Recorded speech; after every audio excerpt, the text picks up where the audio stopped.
zona oeste del Gran Buenos Aires. Ya estamos con Jorge Altamira. ¿Cómo anda, Jorge?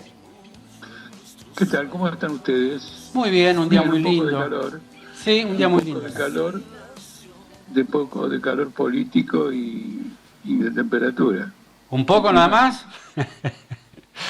Te debe andar por No, las cuando uno, inmediaciones del Congreso no, como el otro día, seguramente, no, ¿no? no, yo entiendo que la experiencia de estas luchas debe afectar o debe incidir en forma diferente entre las distintas generaciones.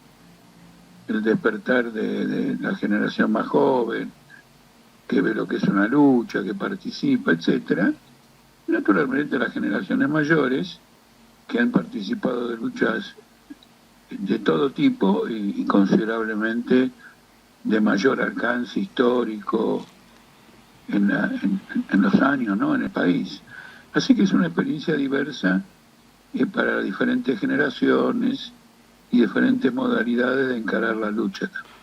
Yo le iba a proponer a usted, ya que debe estar cerca del Congreso y hoy todas las noticias pasan por el Congreso, que es de lo que pasó adentro del Congreso, que es un tema muy relevante, pero también de lo que pasó afuera del Congreso y usted está orientando un poquito comenzar por esto que fue esta nueva manifestación de apoyo a los jubilados. ¿Qué análisis podría hacer de esto, Jorge? Mire, en primer lugar creo que hay una relación entre las dos cosas, porque a primera vista tengo la impresión de que el operativo de hoy se distingue de la semana anterior porque hay una sesión en el Congreso que para el gobierno era muy importante y finalmente logró, con el número estricto de votos, que se apruebe el DNU de acuerdo con el FMI. Obtuvo 129 votos, llegaba a obtener 128. Algunos de los que se obtuvieron, bueno, los que se abstuvieron no modificaron esto de ninguna manera, pero hubiera perdido un voto y la situación política se hubiera enardecido mucho y ellos tenían que contemplar la protección de la sesión, que además transcurrió por vías totalmente a la movilización popular, por vías totalmente ajenas a la movilización popular. En muchos aspectos esta forma de organización de la represión se parece a la de diciembre del año 18 o 17, cuando Macri cercó el Congreso de la misma manera, con vallas, y que una pugna se buscaba derribar las vallas para poder acceder al Congreso. Finalmente se estaba discutiendo una reforma previsional que era vital para el destino de los trabajadores jubilados, y bueno, los manifestantes no van ahí de paseo. Cuando nosotros vamos a manifestar, perseguimos un objetivo y una victoria es obtener la reivindicación por la que se lucha.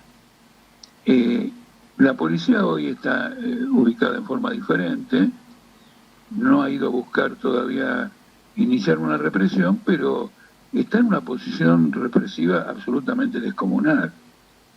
Entonces, como esto se va a repetir todos los miércoles, porque los jubilados hace ya 30 años que vienen haciendo esta marcha de los miércoles, se va a repetir en los próximos miércoles. ¿Cuál es la perspectiva que tiene? Además, el lunes va a haber una marcha gigantesca por el 24 de marzo y 48 horas después también la de los miércoles. Alguien en el gobierno le debe decir que hay que calcular la represión un poquito más a largo plazo, porque lo que puede ser eficaz en una noche se agota políticamente, se agota socialmente, y también hay muchos manifestantes que han comprendido, lo he visto en las redes, lo he visto de muchas maneras, que han comprendido una cosa que es natural que se entienda. Si nos hacen este tipo de cerco en torno al Congreso, siempre está la calle Corrientes para proceder a una manifestación gigantesca y muy concurrida, especialmente al final de la tarde. Es decir, tomar como escenario de la lucha un ámbito mucho mayor que el que está restringido a alguna manzana del Congreso. Así que acá se está madurando, tanto de parte del gobierno como de parte de los trabajadores. No quiero dejar esta conversación sin mencionar algo que entiendo que es fundamental, especialmente con vistas al futuro. Un tuit de Santiago Caputo, que dijo que los adversarios de la libertad avanza, en particular a los socialistas, pero a cualquier otro sector progresista, hay que eliminarlo, erradicarlo, aniquilarlo, hacerlo desaparecer. Este planteamiento muestra que el núcleo duro de la camarilla de Milei es abiertamente fascista. Es abiertamente fascista porque la dictadura militar, esto nadie lo señaló, creo, intervino en función de la defensa de los intereses generales del Estado, que veían amenazado, probablemente de forma incorrecta, pero no importa, lo veían amenazado e intervinieron en una operación de salvataje del Estado. Cuando se dice una cosa de este tipo, ya hay un componente ideológico muy fuerte. Ese componente ideológico, en los años 70 lo marcó el peronismo. En el decreto de represión a Tucumán, llamado Operativo Independencia, el ministro Robledo, bajo el gobierno de Isabelita de Luder, ponen la expresión aniquilar la subversión. Y en función de eso después se van a formar los grupos de tarea del ejército. Es decir, que ya está planteado, y viene planteado por el lado del peronismo, que había estado en el gobierno, pero luego fue acompañado por el resto. Por ejemplo, Balbín dijo que había que acabar con la guerrilla fabril. Esto es muy interesante, porque había una supuesta guerrilla que hacía atentados, secuestraba personas, etcétera, pero había otra, según Balbín, que era fabril, que no secuestraba a nadie, que no atentaba contra nadie, sino que libraba... Y que fue la que entregó más muertos casualmente, ¿no? Todas las delegaciones internas de cada fábrica, y opuestos principalmente a la burocracia sindical que tiene el peronismo. Eso lo vamos a desarrollar un poco ahora en el transcurso del programa porque está planificado así. Pero con respecto a esto que pasó en el Congreso hoy de la deuda, de la toma de deuda con el Fondo Monetario Internacional, ¿cómo le podría clarificar a la gente usted en qué consiste, cuáles son los riesgos que conllevan, su opinión sobre esta toma de deuda y la función del Congreso? En primer lugar, usted ve que el Congreso aprueba algo que manifiestamente ilegal e inconstitucional sin que se le mueva un pelo. Porque si la Constitución dice que ya desde el año 1853, dice que el arreglo de la deuda es una cuestión del Congreso, esto no puede el Poder Ejecutivo autoasignarse el derecho a arreglar la deuda al margen del Congreso. Pero por otro lado hay una ley que fue votada con el ministro Guzmán que obligaba a ir al Congreso. Obviamente esta gente está en contra de la ley, pero entonces deróguenla y pongan otra ley. Por lo tanto, este es un acto manifiestamente inconstitucional que va a poner a prueba a la Corte Suprema, porque la Corte Suprema se va a encontrar, si hay un recurso, con que tiene que declarar como inconstitucional algo que el Congreso terminó votando, siendo ilegal e inconstitucional, que es darle a un DNU el derecho a arreglar una deuda, con todo lo que implica potencialmente como explosivo, derogar un FMI y todo lo más, y entonces el Congreso en esas circunstancias, la Corte Suprema en esas circunstancias va a encontrar la forma de dilatar un pronunciamiento o de avalar esto. Bueno, esto es una estafa política profunda. Ahora, hay otra estafa, que es la siguiente. Esto se trata de un préstamo que el FMI le da al Tesoro. ¿Cuánto va a ser? No sé. ¿No es cierto? Pero es una deuda que contrae el Tesoro. Si la deuda la contrae el Tesoro, es para el uso del Tesoro. No puede ser. Y el Tesoro no interviene en el mercado de cambios. ¿No es cierto? Salvo que alguna empresa pública quiera importar, y entonces el Tesoro le da los dólares al Banco Central y el Banco Central, bueno, es una deuda del Tesoro, pero ellos encontraron un mecanismo para que el Tesoro entregue el dinero que le presta el FMI al Banco Central. ¿No es cierto? Y la importancia que tiene esto, ahora le explico en qué consiste el mecanismo, la importancia que tiene esto es que a través de una vía indirecta, el Banco Central se apropia de dólares para manipular el mercado de cambios. El FMI no le quería dar la plata al Banco Central porque va a despilfarrar el dinero, etc. Entonces se encubre con un préstamo al Tesoro, que el Tesoro se lo va a dar al Banco Central, ahora le explico cómo, y entonces el Estado, el Tesoro Nacional, se endeuda con el FMI, pero no se queda con el dinero de la deuda, se la da al Banco Central. Y luego los contribuyentes que pagan impuestos y los salariados del Estado que trabajan para el Estado van a tener que sufrir las consecuencias de esta nueva deuda del Tesoro con un ajuste más brutal que el que hay ahora. ¿Cuál es el mecanismo? En el pasado, el Tesoro se endeudó con el Banco Central, entregándole a cambio de los dólares que tenía el Banco Central, o a veces en préstamos en pesos, le entregó con el curso del tiempo unos 69.000 millones de dólares. Es fuerte.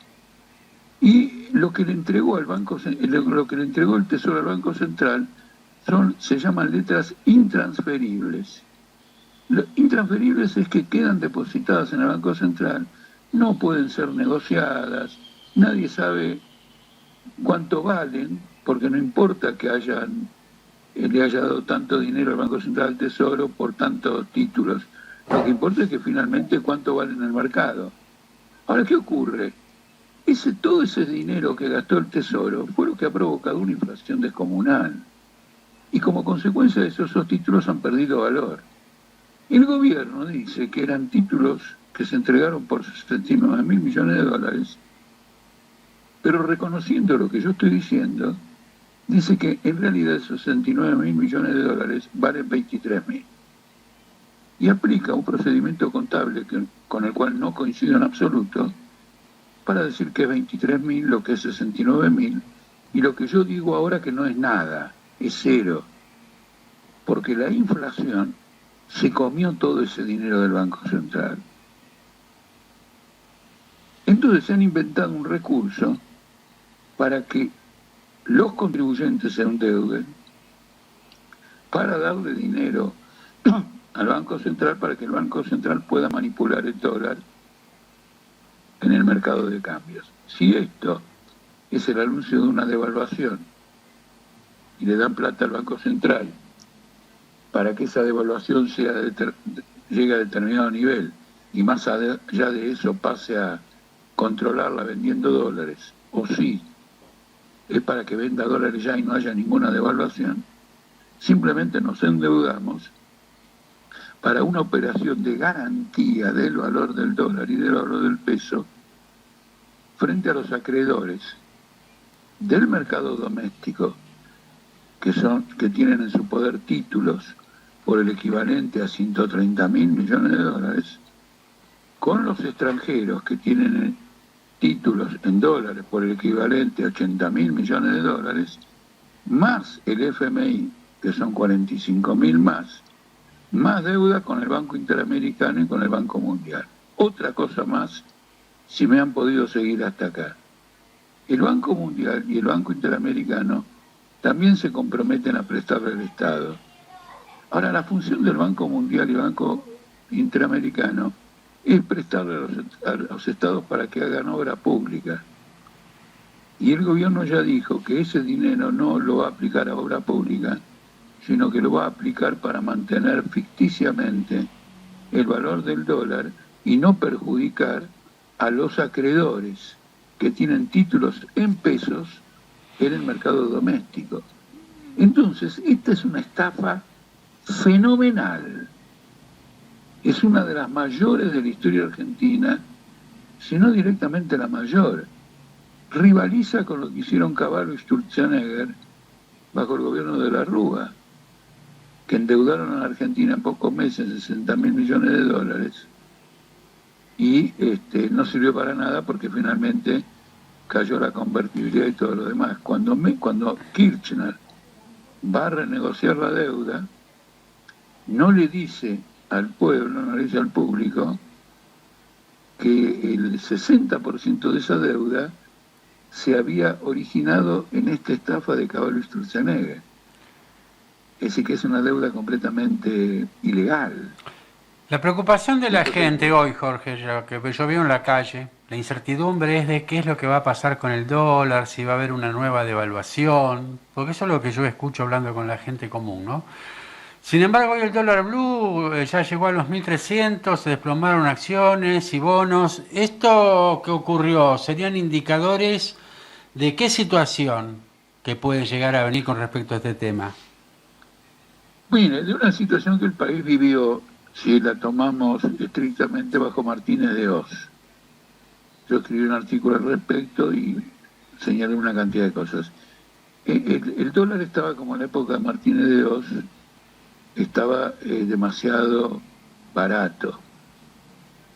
Entonces, y el peso estaba muy caro, entonces no se podía exportar. Y las importaciones eran baratas, competían fuertemente contra la industria y el comercio nacional. Eso por un lado. Del otro lado, entonces había que devaluar el dólar. Pero del otro lado, el Estado se había endeudado mucho con el exterior. Inclusive, para obtener dinero para el Banco Central, endeudó a YPF por una cifra fenomenal y después por decreto le sacó el dinero que le prestaron a YPF para mandarlo al Banco Central. Mire qué parecido que hay. Porque tenían el temor de que si había una devaluación, todos los acreedores en pesos perdieran un montón de dinero y se fugaran al dólar para evitar esa desvalorización de los créditos en pesos. Entonces un tipo que yo leí en aquella época, antes de que se viniera todo abajo, dijo: Argentina está en una situación singular. Si devalúa, quiebra medio país. Y si no devalúa, quiebra la otra mitad. Es decir, si devalúa, quiebran los que tienen título de la deuda en pesos, los que se endeudaron, y si no devalúa, la industria quiebra porque no puede vender, no puede exportar y tiene que hacer frente a una importación. Entonces, ahora viene una lucha que va a estar representada por estos sectores, los sectores con mayor peso o con mucho capital invertido en la industria, que van a querer una devaluación. El propio FMI, entendiendo que este dólar es insostenible, quiere manejar una devaluación, y todos los capitales que por 130.000 millones de dólares tienen la plata en pesos, el equivalente en este tipo de cambio a 130.000 millones de pesos, se van a fundir. Por eso esto que usted dijo, que el dólar se fue a 1.300 pesos, es el dinero de estos acreedores que venden sus bonos en el mercado secundario y los pesos que reciben los mandan al contado con liquidación a los mercados paralelos para comprar dólares. La corrida cambiaria es un anuncio de que los acreedores del Estado domésticos piensan que va a haber una devaluación. Después hay un tema que usted ya tocó un poquito, pero que yo lo quería tocar específicamente porque se viene una fecha que es muy significativa, que es el 24 de marzo, en una etapa donde muchos intereses del país se ven amenazados como entonces, donde se está levantando una resistencia popular. Y por supuesto va a haber actos al respecto, en esta fecha que se habla que es de la memoria, la verdad y la justicia. Ahora, si hablamos de memoria, también hay que recordar que el terrorismo de Estado no lo inició la dictadura militar, sino que la precedió el general Perón con la creación de la AAA hablando de la década del 60, no yéndonos para atrás. Y sin embargo, a pesar de que esta es una fecha de memoria, eso es algo que se quiere seguir tapando. ¿Usted cómo considera que se tiene que realizar los actos de conmemoración de esta fecha? ¿Junto con aquellos que fueron los creadores de la AAA o hay que hacerlo de modo independiente? No, ocurre lo siguiente, con los partidos que representan intereses antagónicos con los trabajadores, no hay que conmemorar absolutamente nada. No hay que permitir que tomen una gran tragedia del pueblo argentino para cubrir que cuando ellos gobernaron, ahora gobierna Milei, pero cuando ellos gobernaron, hicieron toda suerte de tropelías contra los trabajadores. La misma Cristina Kirchner, por ejemplo, vetó una ley del Congreso que establecía el 82% móvil a los jubilados, hizo acuerdos con el FMI, pagó deudas, negociados fenomenales con Repsol y deudas que se crearon como consecuencia de eso, es decir, son partidos capitalistas. Entonces, memoria o no memoria, no hay un frente común con partidos capitalistas. En este caso tampoco debería haberla, porque en realidad el kirchnerismo durante 20 años ignoró el 24 de marzo, como lo ignoró todo el mundo. Néstor Kirchner empezó a fomentar estas marchas o a apoyarlas cuando llegó a la presidencia, un año después que llegó a la presidencia, porque vio que tenía una beta, digamos, para explotar. Y entonces la congeló como una cuestión de la memoria. Al congelar una fecha tan significativa como la cuestión de la memoria, usted lo que hace en realidad es pisotear a los desaparecidos de los cuales usted quiere hacer la memoria, porque ellos no luchaban en sus fábricas por memorias y cosas por el estilo, sino que llevaban una lucha práctica contra el capitalismo. Entonces, al hablar tanto de memorias, hoy, por ejemplo, el 24 de marzo, va a haber un acto donde se va a hablar de los desaparecidos, etcétera, etcétera, pero no es un acto contra el gobierno. No es una movilización con consignas contra el gobierno. Los que colaboran con el gobierno probablemente estén en el escenario, como es el caso de Daer, de la CGT. Entonces quiere decir que la movilización del 24 de marzo tiene esto a partir del momento en que Néstor Kirchner cooptó a Ebe Bonafini.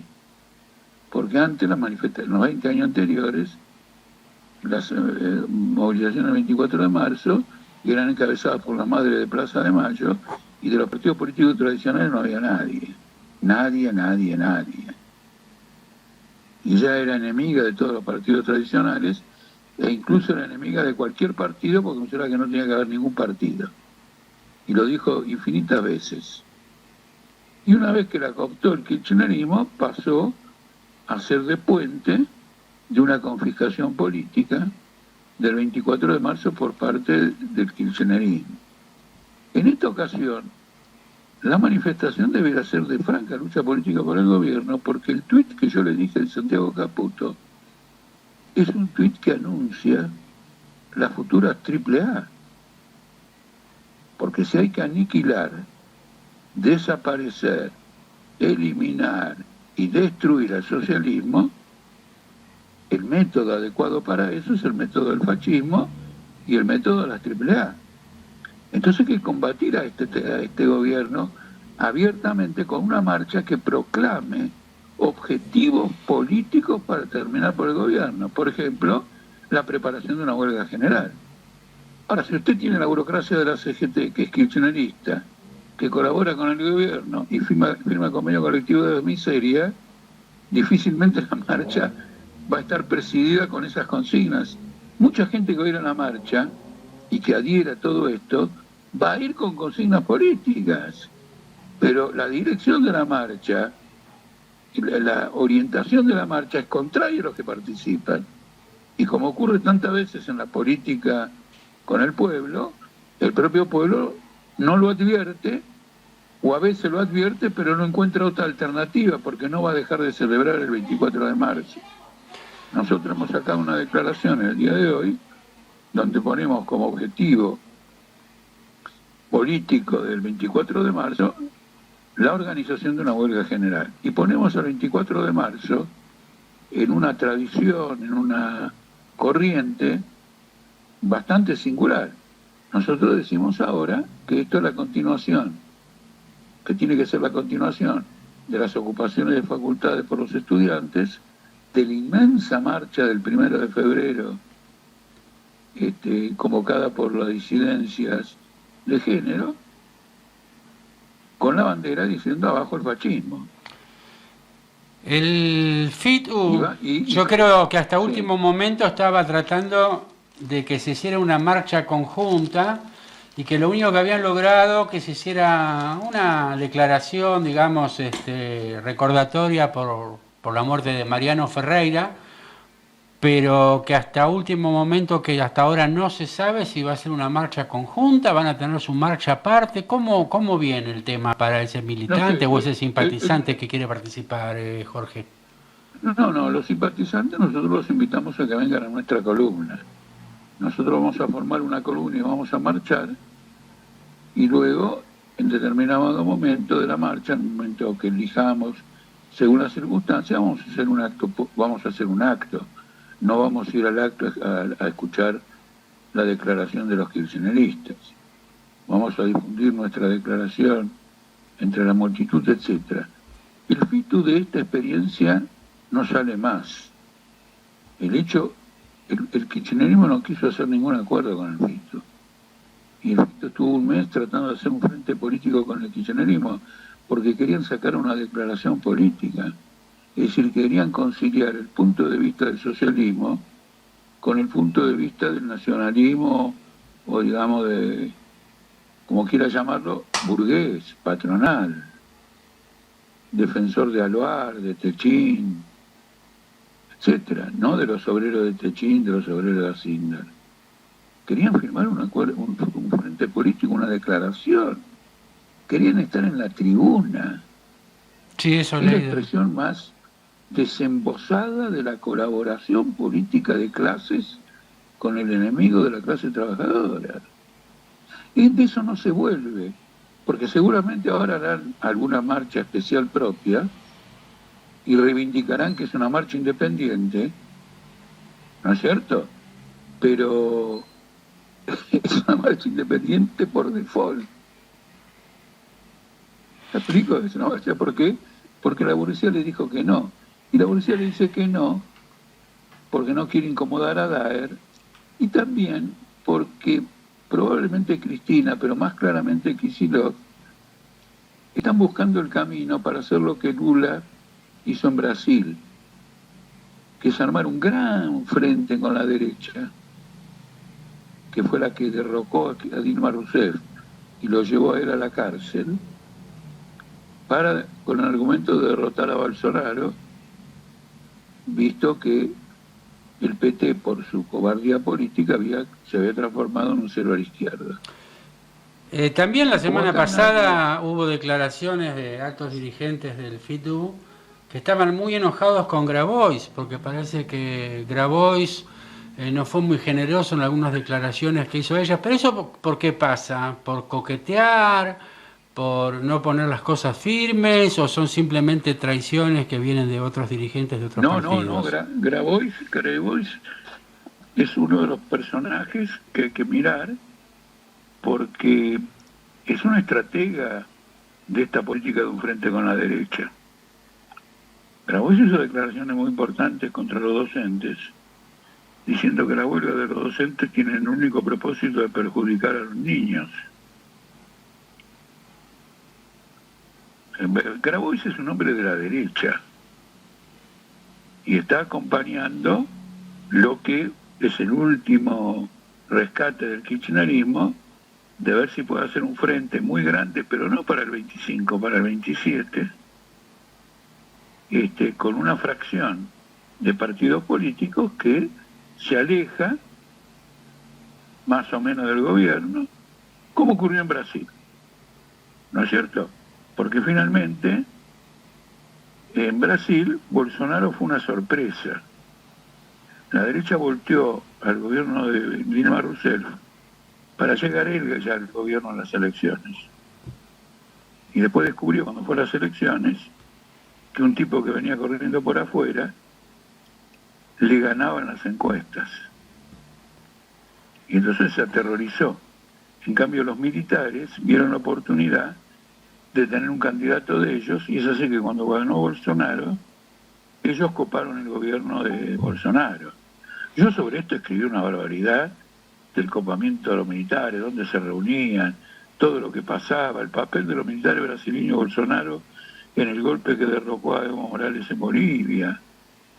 Ha escrito, me puso varios libros sobre un tema que es, digamos, no digo ajeno, pero no es el centro, digamos, de las preocupaciones mías o del partido de política obrera, etcétera. Entonces, quedan 13 minutos, Jorge, perdone que lo interrumpa. 13 no, bueno, pero cierre el concepto y... Sí, quiero decir, sí, nos alegramos un poco, pero probablemente estoy relatando algo que es novedoso para muchos oyentes. Acá hay un oyente, Jorge de Sarlo, a ver qué es lo que ponen. Gracias a ustedes por este hermoso programa que nos ilustra, y los voy a escuchar como todos los miércoles. Abrazo, y manda una pregunta que dice: si el capitalismo es un sistema que evoluciona por medio de las crisis, ¿por qué esperar el fin del mundo y de esta gran crisis? No, nadie espera, esperemos que el mundo no tenga un fin. Por favor, no quiero esperar ningún fin del mundo. Simplemente que las crisis, aunque no tengan un efecto a lo mejor en el momento, educan mucho a los trabajadores sobre el sistema en el que viven. Naturalmente que para eso es necesario que haya, de parte de los socialistas, una presencia política relevante para hacer los señalamientos. Porque no se puede pretender que individualmente los trabajadores arriben a conclusiones generales, a generalizar la experiencia, si no hay de por medio una discusión, un intercambio, una integración con colectivos que discuten esa situación. Entonces lo que va a pasar con esta próxima crisis es un escenario abierto. ¿Por qué? Porque en medio ahora de esta corrida cambiaria, la situación de la izquierda en general se ha empeorado considerablemente. Primero porque el Partido Obrero ha quedado en manos de una camarilla que ya no persigue ningún objetivo estratégico, porque el FITU quiso hacer un frente político con el kirchnerismo para las elecciones. Ahora van a las elecciones, por ejemplo, creo que el mes que viene, en mayo, creo que es en mayo. Ah, bueno, el mes que viene es abril. Bueno, creo que el mes que viene, en mayo. Salta, y el FITU se rompe y van en dos listas diferentes, cuando la única posibilidad que tenían de conseguir un solo diputado es yendo juntos. Y entonces se rompen por cálculos de camarilla, por especulaciones sobre quién puede apropiarse mejor de esto o lo otro. Una palabra, dejando de lado críticas o no críticas, la vanguardia política de los trabajadores ha retrocedido considerablemente. Y eso también en el campo sindical. Se han despedido muchísimas personas en el sindicato del neumático, sin una lucha de conjunto por parte del sindicato para hacer frente a esa situación. Por lo tanto, esta crisis, la clase obrera no la enfrenta preparada para intervenir. Va a tener que sufrir esa crisis y encontrar los caminos para desarrollarse en medio de esa crisis. Por eso es muy significativo que las luchas últimas son protagonizadas por sectores, por ejemplo, en el caso del 1 de febrero, que uno lo hubiera esperado, en el sentido de que una convocatoria de un colectivo minoritario como son las disidencias, logró movilizar a masas enteras del Congreso Plaza de Mayo. Fue muy numerosa esa movilización. Entonces, en los márgenes, en las costuras del centro político y social, se va produciendo un proceso revolucionario que tenemos que aprovechar para que ilustre mejor a la clase obrera sobre el camino a seguir. Usted sabe, Jorge, que yo acá tengo un fragmento de algo dicho por León Trotsky en el año 1939, y yo quisiera si usted me señale si eso está marcando lo que está sucediendo actualmente, si hay alguna coincidencia. Es mucho más largo, pero yo voy a leer un pedacito nada más, ¿no? Que dice: el mundo burgués siguió considerando a la competencia como una ley eterna de la naturaleza. La eliminación de la competencia por el monopolio señala el comienzo de la desintegración de la sociedad capitalista. El monopolio necesita en cambio, un gobierno tan autoritario como sea posible. Murallas aduaneras, sus propias fuentes de materias primas y mercados, colonias. La última palabra en la desintegración del capital monopolista es el fascismo. ¿Estamos viendo esa etapa o cómo lo ve usted? Bueno, hay observaciones que son muy agudas que hay que tenerlas presentes. Por ejemplo, hay mucha gente, especialmente los adversarios del socialismo, que dicen: ustedes hablan de desintegración del capitalismo y todo lo demás. Usted tiene la desintegración del capitalismo a la vista. Entre 1870 y la guerra del 14, a través de la libre competencia, la exportación de capital, el libre cambio y todo lo demás, el capitalismo desarrolló en forma extraordinaria las fuerzas productivas. Cuando él dice Trotsky que el imperialismo es una expresión de la desintegración del capitalismo, es porque los monopolios llevan a una guerra entre las naciones por tal o cual mercado, por apropiarse de una plusvalía mayor. Y finalmente eso solamente puede ser superado en una forma muy reaccionaria por una guerra mundial que consagre el dominio prioritario, privilegiado, dominante de un imperialismo en particular. Es lo que ocurre ahora con Estados Unidos, que está atacando a todos sus aliados para salir él mismo del pozo y conservar esa posición dominante que ya le cuesta muchísimo ejercer. Entonces las cosas eso está abiertamente a la vista. Lo que pasa es que el que desconoce qué es el capitalismo, no ha estudiado sus leyes de desarrollo, no conoce su evolución histórica, escucha el capitalismo se desintegra y dice: pero ¿cómo se va a desintegrar si yo fui al supermercado esta mañana y me atendieron como todos los días? Entonces uno tiene que luchar contra la vulgaridad, que es particularmente incentivada por los enemigos del socialismo. Usted fíjese, Milei decía que la libertad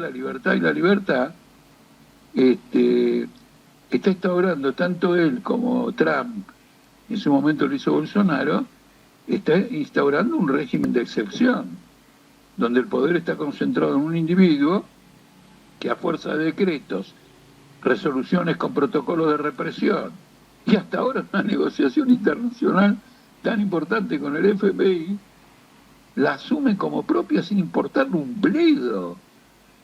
Entonces quiere decir que hay una desintegración de esas características, viéndola en lo que consiste.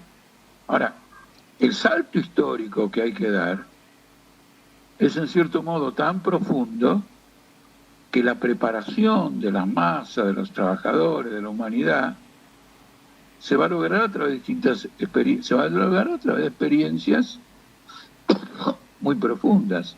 Finalmente, las primeras revoluciones que han ocurrido demostraron que la clase obrera puede crear un mundo nuevo, pero aisladamente terminaron siendo estranguladas y transformadas en lo contrario de lo que pretendían los revolucionarios. Ese hecho ha desmoralizado y despolitizado a la clase obrera en el mundo como nunca lo había logrado antes la propaganda capitalista, como nunca lo había logrado.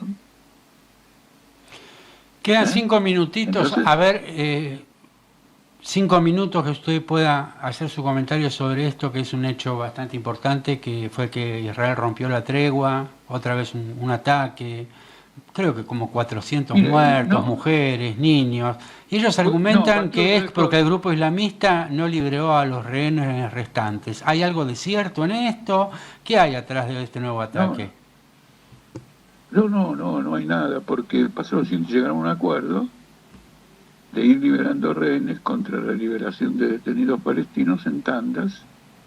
Era una primera fase. Y en la segunda fase, para seguir liberando rehenes, el ejército de Israel se tenía que retirar de Gaza.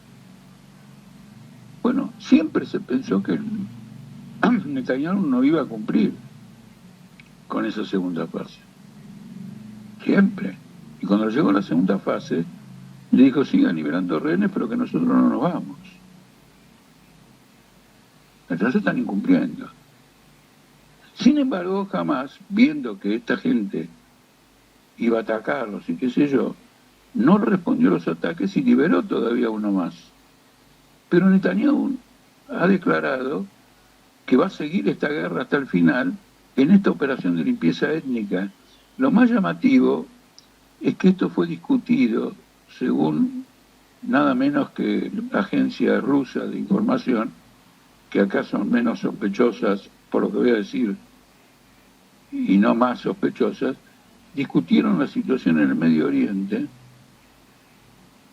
porque Trump les dijo que estaban siendo atacados en el mar Rojo por las milicias de Yemen y que entonces iba a haber un gran ataque de Estados Unidos ahí. Es decir, que al final esta guerra con Ucrania ha terminado unificándose con la guerra en el Medio Oriente. Y Putin, en la declaración final que sacan, o que el comunicado que dan a conocer, no dice absolutamente nada. Dice que Irán tiene que comportarse de un modo que no esté comprometida la seguridad de la existencia de Israel. Mire usted, esa no Entonces la esto leído. es todo un plan brutal, donde Putin dice, bueno, yo voy a sacarle concesiones, si puedo, a Trump en Ucrania, y si para esto tengo que entregar a un gazatí o tolerar una masacre, y bueno, si yo mismo he masacrado tantos chechenos, ¿por qué me voy a angustiar porque lo masacre Trump? Esto es toda una alianza internacional reaccionaria que no está haciendo, quiero decir que el enfrentamiento a esta no cuenta con las fuerzas suficientes. Hay una confusión fenomenal. En la República Argentina, el país del nunca más, no puede haber una manifestación del 24 de marzo sin denunciar la masacre del pueblo palestino y la limpieza étnica. Y los organizadores oficiales de la marcha se niegan a ponerlo. Específicamente sobre el tema de Gaza, ¿no? ¿En qué grado ha quedado debilitado Hamas? O sea, ¿tiene todavía capacidad para poner en jaque, en cierto sentido, a las fuerzas israelíes o ha quedado muy debilitado? No tiene esa capacidad porque después de la destrucción que se produjo con Hezbollah y el ataque que hubo de parte organizado por Turquía para poner un gobierno islámico en Siria, toda esa fuerza llamada Frente de la Resistencia han quedado muy debilitados. Lo que ocurre es que jamás es temible para Netanyahu porque ha resistido más de un año y medio, ha estado resistiendo a un ejército impresionante que estaba dispuesto a liquidar lo que fuera y a utilizar todos los recursos contra un pueblo desarmado. Y sobrevivió, no pudieron rescatar por la fuerza ningún rehén, y ha quedado en la memoria del Medio Oriente con una impronta muy fuerte. Quiere decir que en el futuro se puede reconstituir, luego un reflujo de desarrollar nuevas fuerzas. Aparte que el apoyo lo sigue teniendo entre la población. Pero es un apoyo que ahora no va a cambiar la situación, Bueno. porque la población es solamente víctima de una No, masacre. para reconstituirse, me refiero, sigue contando con el apoyo de la población. Después, bueno, verá cómo consigue otros medios para poder operar, pero... Hoy, en este momento, es Hamas que se preocupa más por la población que la población por apoyar a Hamas. Hamas está tomando algunas medidas que finalmente son ineficaces, pero las trata de tomar para que no continúe esta masacre. está Bueno. a la completa defensiva, ¿me entiende? Pero el hecho es que Israel no liberó a sus rehenes en 1 año y medio, con lo cual demostró que jamás era una fuerza realmente enraizada en el pueblo, profundamente vinculada, a pesar de que es una fuerza clerical, ideológicamente reaccionaria. Pero nosotros mismos hemos apoyado a Argentina contra la flota de la inglesa contra la flota inglesa de la Gran Bretaña democrática, contra la Argentina del criminal de Galtieri. Nos pasamos O sea, ya del factores. tiempo, Jorge. Vamos a seguir el miércoles. Nos hemos pasado ya un par Muy de bien. minutos. Muchas Bueno, gracias y marchen el 24 ahí en Entre Ríos. sí, sí, es un tema largo ese, pero bueno, no es para tratar acá en el aire. Bueno, entonces yo puedo entrevistarlo a usted sobre las cosas que ocurren entre el movimiento popular de Entre Ríos. Me está poniendo en un gran aprieto, Jorge. Nos vemos el miércoles. Muchas gracias. Sí, nos vemos el miércoles. Gracias, Chao. Jorge. Bueno, terminamos así una nueva emisión del programa Radial Letras del Paraná. Nos vemos el miércoles siguiente, Dios mediante. Muchas gracias.